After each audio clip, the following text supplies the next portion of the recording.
السلام علیکم ورحمۃ اللہ وبرکاتہ۔ الحمدللہ رب العالمین والصلاة والسلام علی رسولہ الامین وعلی آلہ وصحبہ اجمعین ومن تبعہم بإحسان الی یوم الدین۔ محترم حضرات، اسلام میں مال کی حقیقت اور سرمایہ کاری کے اصول و ضوابط، اس عنوان پر گفتگو کو ہم آگے بڑھاتے ہیں، اور اب ہم اس موضوع پر بات کریں گے کہ جو کمپنیاں سرمایہ کاری کے میدان میں کام کر رہی ہیں ان کے لیے کچھ ہدایات اور نصیحتیں، ان کے لیے وہ کون سی باتیں ہیں جو مفید ہو سکتی ہیں اور کن باتوں کا انہیں خیال رکھنا چاہیے۔ اس سلسلے میں ہم یہ کوشش کریں گے کہ شرعی طور پر ان کی کچھ رہنمائی کریں اور کچھ باتوں کا خیال رکھنے کے سلسلے میں ان کی مدد کریں۔ تو میں خواہش کروں گا ہمارے بھائی مصلح الدین مصعب عمری مدنی صاحب سے کہ وہ اس پر روشنی ڈالیں۔ دیکھیں، یہ بھی بہت ضروری ہے کہ یقیناً جو کمپنیاں اس میدان میں کام کر رہی ہیں بڑا نیک کام کر رہے ہیں، لیکن ان کو کچھ چیزوں کی آگاہی بہت ضروری ہے کہ اللہ تبارک و تعالیٰ ان کی نیک نیتی پر ان کو اجر دے، ثواب دے۔ بہت اچھا کام ہے، نیک نیتی سے ہی کیا جاتا ہے۔ عام طور پر پروفٹ کمانا یا نہیں کمانا وہ ضمنی ہو جاتی ہے چیزیں۔ عام طور پر جو اس میدان میں خاص طور پر تمویل اسلامی میں یا اسلامی سرمایہ کاری میں آگے بڑھتے ہیں ان کی نیت بڑی نیک ہوتی ہے، لیکن اس میں بنیادی طور پر یہ ذہن میں رکھنا ہوگا کہ نیت نیک ہو جانا کافی نہیں ہے۔ شریعت میں چاہے عبادت ہو یا معاملہ ہو، کوئی بھی چیز ہو، مکمل شریعت کا یہ قاعدہ ہے کہ صرف اور صرف نیت کافی نہیں ہے۔ نیت سب سے اہم چیز ہے، ضروری چیز ہے، بنیادی چیز ہے۔ نیت میں اگر فساد ہو تو پھر کوئی دوسری چیز کوئی کارآمد نہیں ہوتی، چاہے بڑے سے بڑا کام ہو جائے۔ کہ جیسا کہ اللہ تبارک و تعالیٰ کہتے ہیں کہ وما منعهم ان تقبل صدقاتهم الا ان كفروا بالله، کہ ان سے صدقہ و خیرات اسی لیے نہیں قبول ہوا ان کا کیونکہ ان کے پاس کفر تھا اور ان کی نیت صاف نہیں تھی، اللہ کو راضی کرنے کی نیت تھی ہی نہیں سرے سے۔ اور ریاکاری کا بھی مسئلہ یہی ہوتا ہے۔ تو عبادات کا جیسے مسئلہ ہے وہی مسئلہ معاملات کا بھی ہے کہ اگر معاملہ کرتے ہوئے نیت تو نیک ہو، لیکن اگر ذرائع نیک نہ ہوں، ذرائع صحیح نہ ہوں، تو پھر وہ نیت کوئی کام نہیں آتی ہے۔ مثال کے طور پر اگر کوئی آدمی کسی کو لوٹ کر غریبوں کی مدد کرتا ہے تو یہ لوٹ کھسوٹ کا مال اس کو غریبوں کی مدد کے اجر اور ثواب کا مستحق نہیں بنائے گا، ہرگز بھی نہیں بنائے گا۔ تو نیت جہاں پر نیک ہے وہیں پر ذرائع اور وسائل بھی ضروری ہو جاتی ہے، تو وہ بھی نیک ہونا اور صحیح ہونا اور درست ہونا بہت زیادہ ضروری ہو جاتا ہے۔ اور یہ سب چیزیں امانت داری کی ہوتی ہیں، چاہے تجارت ہو، ایک مسلمان کی زندگی امانت پر مبنی ہوتی ہے، تو امانت داری بہت ضروری ہوتی ہے۔ امانت داری کا یہ تقاضا ہے کہ آدمی ہر چیز میں شفاف اور درست گو ہو، سچی اور سیدھی بات کرے۔ یا ایھا الذین آمنوا اتقوا اللہ وقولوا قولا سدیدا، کہ درست بات کہیں، یہ بات ضروری ہے، اور سیدھی صاف بات کریں۔ اور اسی وجہ سے دیکھیے اگر امانت میں خیانت ہو جائے تو یہ بہت بڑا گناہ ہو جاتا ہے۔ ومن یغلل یأت بما غل یوم القیامہ، کہ قیامت کے دن ہر آدمی اپنی اپنی خیانت کے ساتھ اٹھایا جائے گا۔ اور اس کی مزید شرح کرتے ہوئے اللہ کے رسول صلی اللہ علیہ وسلم نے بتایا، جیسا کہ مسلم شریف میں یہ حدیث مندرج ہے اور محفوظ ہے، اللہ کے رسول صلی اللہ علیہ وسلم کہتے ہیں کہ لِكُلِّ غَادِرٍ لِوَاءٌ يَوْمَ الْقِيَامَةِ يُرْفَعُ لَهُ بِقَدْرِ قَدْرِهِ، کہ ہر خیانت کرنے والے، دھوکہ دینے والے کے لیے ایک جھنڈا ہوگا، اور وہ جھنڈا اس قدر اونچا کیا جائے گا جس قدر کہ اس کی خیانت سنگین ہوگی۔ ہو سکتا ہے دنیا میں آدمی کوئی نئی پردے ڈال کر کوئی کسی قسم کی اپنے آپ کو بچا لے، کوئی قانونی ہیلے حوالے اختیار کر کے یا پھر کسی طریقے سے بچ جائے، لیکن یاد رکھیں یہ بہت بڑا سنگین جرم ہے۔ اگر نیت نیک بھی ہے اور ذرائع بھی صحیح ہو جائیں، اس کے باوجود اگر پھر بھی انسانی کمیوں کی وجہ سے شیطان کے بہکاوے میں اگر آ جائے آدمی کچھ تھوڑی دیر کے لیے کسی قسم کی خیانت کر چکا ہو، تو اس کو فوراً توبہ کرنا چاہیے۔ اگر نہیں کرے گا دنیا میں شاید کامیاب بھی ہو جائے، شاید میں کہہ رہا ہوں کیونکہ عام طور پر دنیا میں بھی اس کا بدلہ مل جاتا ہے، لیکن اگر دنیا میں نہ بھی ملے، قیامت کے دن اللہ تبارک و تعالی ہرگز بخشنے والا نہیں ہے، اور اس دن کی فضاحت اور اس دن کی شرمندگی اللہ ہم سب کو اس سے محفوظ رکھے، بہت بدترین حال ہوگا۔ تو لہٰذا جو بنیادی کچھ ہدایتیں ہو سکتی ہے اس سلسلے میں یہی ہے کہ نیک نیتی کے ساتھ ساتھ ذرائع اور وسائل بھی نیک رکھیں اور صحیح اور درست رکھیں، اور ساتھ ہی ساتھ امانت داری کا خوب خیال رکھیں۔ اسی لیے غلط قسم کے بیلنس شیٹس یا اکاؤنٹنگ سٹیٹمنٹس تیار نہ کریں، حساب کتاب غلط غتربوت کر کے نہ دیں، یہ سب چیزیں بہت سخت ہو جاتی ہیں۔ اللہ کے رسول صلی اللہ علیہ وسلم کہتے ہیں من کانت لہ مظلمۃ لاخیہ من مال او عرض فلیتحللہ منہ اليوم قبل اللہ یکون دینار ولا درہم، کہ اللہ کے رسول صلی اللہ علیہ وسلم کہتے ہیں کہ اگر کسی آدمی کا کسی کے حق میں کوئی زیادتی ہو گئی، کہ کسی کی بے عزتی کر دیا ہے، کسی کو غلط طور پر بدنام کر دیا ہے، یا کسی کا مال چوری کھسوٹی کر لیا ہے، یا پھر ہڑپ کر گیا ہے، جانے یا انجانے میں، دونوں صورتوں میں، تو اس کو چاہیے کہ رہتی دنیا ہی اس سے معافی کر لے، رہتی زندگی میں ہی اپنی زندگی کے دوران ہی اس سے معافی تلافی کر لے، کیونکہ قبل اللہ یکون دینار ولا درہم، کیونکہ قیامت کا معاملہ یہ ہوگا کہ وہاں پر دینار ہوں گے نہ درہم ہوگا، کوئی پیسہ اور کوئی جائیداد نہیں ہوگی۔ نتیجہ کیا ہوگا؟ نتیجہ یہ ہوگا کہ اگر بھلائیاں ہوگی تو پھر دوسرے کو دے دی جائے گی جس کے حق میں ظلم ہوا ہے، یا پھر اگر برائیاں ہوں، اگر نیکیاں نہ ہوں، اللہ محفوظ رکھے اس قسم کی حالت سے، اگر نیکیاں نہ ہوں تو جس کے حق میں ظلم ہوا ہے اس کی نیکیاں ظالم کے سر مڑ دی جائے گی، برائیاں ظالم کے سر مڑ دی جائیں گی، یعنی جس کے حق میں ظلم ہوا ہے اس کی برائیاں ظالم کے سر مڑ دی جائے گی، اور نتیجہ یہ ہوگا کہ جیسا کہ سورۃ الغاشیہ میں آتا ہے، وجوہ یومئذ خاشعہ عاملۃ ناصبہ تصلی نارا حامیہ، کہ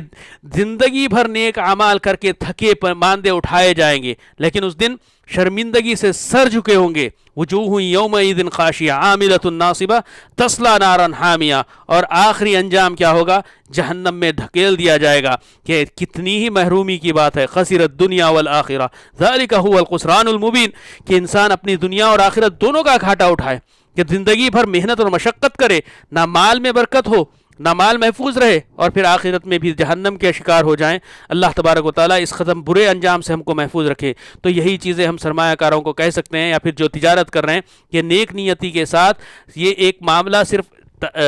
کاروبار کے شروعات کے موقع پر ہی نہیں، بلکہ اصل امتحان تو کاروبار کے چلتے رہتا ہے اور انجام کے پہنچانے تک رہتا ہے، اس کا خیال ضرور رکھیں۔ اللہ سے یعنی میں بھی مولانا سے گزارش کرتا ہوں کہ اگر ان کے پاس بھی کچھ نگارشیں ہیں تو وہ بھی رکھیں سامنے۔ جزاکم اللہ خیر۔ مولانا نے کافی تفصیل کے ساتھ اور کافی عمدہ طور پر یہ باتیں ہمارے سامنے رکھی کہ کمپنی اور تجارت جو لوگ کرنا چاہتے ہیں یا کر رہے ہیں ان کو کن باتوں کا خیال رکھنا چاہیے، اور ان باتوں کے سلسلے میں جو کہی جا سکتی ہیں ان کو خلاصے کے طور پر کہا جا سکتا ہے کہ اس میں کوئی شک و شبہ نہیں کہ تجارت اور صنعت و حرفت یعنی کارخانے وغیرہ، ان کی لوگوں کو ضرورت ہے، امت کو ضرورت ہے۔ ان کو قائم کرنا اور ان کے قائم کرنے کے لیے کوشش کرنا یقیناً ایک بہت بڑی ضرورت کو پورا کرنا ہے، اور جو لوگ اس میدان میں کوششیں کر رہے ہیں یقیناً وہ ایک بڑا کارنامہ انجام دے رہے ہیں، کیونکہ اس کے ذریعے قوموں کو ترقی ملتی ہے، لوگوں کو خوشحالی حاصل ہوتی ہے، اور آج ہم دیکھتے ہیں کہ جن کے ہاتھوں میں اقتصاد ہوتا ہے وہ دنیا پر اثر انداز ہونے کی طاقت بھی رکھتے ہیں۔ بالکل۔ لہٰذا امت کو جس طرح ایک اچھے ڈاکٹر کی ضرورت ہے، ایک اچھے انجینئر کی ضرورت ہے، ایک اچھے فنکار کی ضرورت ہے، اور اچھے دوسرے بہت سے ایسے لوگوں کی ضرورت ہے جو مختلف فنون میں کام کر سکیں، اسی طرح اچھے تاجروں کی بھی ضرورت ہے۔ اور یہ بات بہت معروف ہے کہ ہندوستان میں جو اسلام پہنچا ہے وہ امانت دار تاجروں کے ذریعے پہنچا ہے، لہٰذا ہم اپنی تجارت کے ذریعے اللہ تبارک و تعالیٰ کے دین کی تبلیغ کر سکتے ہیں اپنے عمل سے امانت داری کا ثبوت دیتے ہوئے۔ تو جو لوگ تجارت کے میدان میں کام کر رہے ہیں وہ حقیقت میں قابل تعریف ہیں دو اعتبار سے۔ ایک اعتبار سے اس طرح کہ وہ لوگ امت کی ایک بڑی ضرورت کو پورا کر رہے ہیں، اور دوسرے اعتبار سے اس طرح کہ وہ اسلامی تجارت جس سے دنیا ناواقف ہے اس مجال میں کام کر رہے ہیں۔ اور حقیقت یہ ہے کہ آج چونکہ غیر اسلامی چیزوں کا دباؤ ہے، یا پھر غیر اسلامی جو کچھ بھی معاملات ہیں ان کا نظام چل پڑا ہے، اس وجہ سے لوگ اسلامی تجارت اور اسلامی معاملات کی برکتوں سے ناواقف ہیں اور اس سے محروم ہیں۔ جو لوگ اس میدان میں کام کرتے ہیں یقیناً وہ بڑے ثواب کا کام کر رہے ہیں، اور اگر وہ واقعی اس میدان میں کامیابی حاصل کر لیتے ہیں تو ان کو بہت بڑا اجر حاصل ہوگا اس چیز کا بھی کہ انہوں نے قائم کیا، اور اس بات کا بھی کہ ان کے بعد جو لوگ بھی ان کے راستے پر چلتے ہوئے اس میدان میں کام کریں گے ان کا ثواب بھی ان کو حاصل ہوتا جائے گا۔ یہ پہلی بات ہے جو اس میدان میں کام کرنے والوں کو ذہن میں رکھنی چاہیے۔ اور بعض دوسری باتیں جن کا انہیں خیال رکھنا چاہیے، مولانا نے اس کی طرف بہت ہی عمدہ طور پر اشارہ کیا۔ ان میں ایک بات تو یہ بھی ہے کہ جو لوگ تجارت کرنا چاہتے ہیں اور تجارت کے ارادے سے اس میدان میں داخل ہونا چاہتے ہیں، انہیں چاہیے کہ اللہ تعالیٰ کا تقوی اختیار کریں اور حقیقی تجارت کرنے کا اہتمام کریں۔ کاغذی طور پر تجارت کو ثابت کرنا اور حقیقی تجارت نہ کرنا یہ بہت بڑا دھوکہ ہے، اور یہ کسی بھی طرح درست نہیں۔ ایسا نہ ہو کہ ان کی تجارت کاغذ میں تو ہو لیکن حقیقت میں نہ ہو۔ تو اللہ تبارک تعالیٰ کا خوف اختیار کریں اور واقعی تجارت کریں، اس بات کا اہتمام نہ کریں، اس بات کی کوشش نہ کریں، یا اس طرح لوگوں کو دھوکہ دینے کی کوشش نہ کریں کہ جو نئے لوگ شامل ہوتے رہیں ان کا پیسہ پرانے لوگوں کو دیتے جائیں اور حقیقت میں کوئی تجارت نہ ہو۔ اللہ محفوظ رکھے۔ اور دوسری بات یہ ہے کہ لوگوں کا جو پیسہ ہے اس کے استعمال کرنے میں اللہ تبارک تعالیٰ کا خوف پیش نظر رکھیں، اور جو شروط طے ہو چکی ہیں ان لوگوں کے ساتھ جنہوں نے اپنا سرمایہ لگا ہوا ہے ان شروط کا اہتمام کریں، اور ان شرطوں کے علاوہ کسی دوسرے معاملے میں اس پیسے کو خرچ نہ کریں۔ المسلمون علی شروطہم، مسلمان اپنی شرطوں کے مطابق کام کرنے کے پابند ہوتے ہیں، لہٰذا ان کو چاہیے کہ سرمایہ کار نے جس میدان کے لیے، جس کام کے لیے سرمایہ کمپنی میں لگایا ہوا ہے اسی میدان میں، اسی مجال میں اس مال کو لگائیں، کسی اور مال میں غلط تصرف نہ کریں۔ اور تیسری بات یہ ہے کہ اس کمپنی میں کام کرنے کے لیے مالی امور اور دفتری امور جتنے بھی کام آتے ہیں ان کام کے لیے تجربے کار، ماہر اور امانت دار اشخاص کو منتخب کریں، اور ان ایسے لوگوں کو کام پر منتخب کریں جو واقعی کام کی اہلیت رکھتے ہیں، تاکہ لوگوں کا مال ضائع نہ ہو اور وہ مال محفوظ رہے۔ اور چوتھی بات یہ ہے کہ کمپنی ہے، اگر کسی وجہ سے نقصان ہو جائے تو اس نقصان کو چھپانے کے بجائے کمپنی میں جو لوگ شریک ہیں امانت داری کے ساتھ کمی اور اضافے کے بغیر اس نقصان کا اظہار کریں،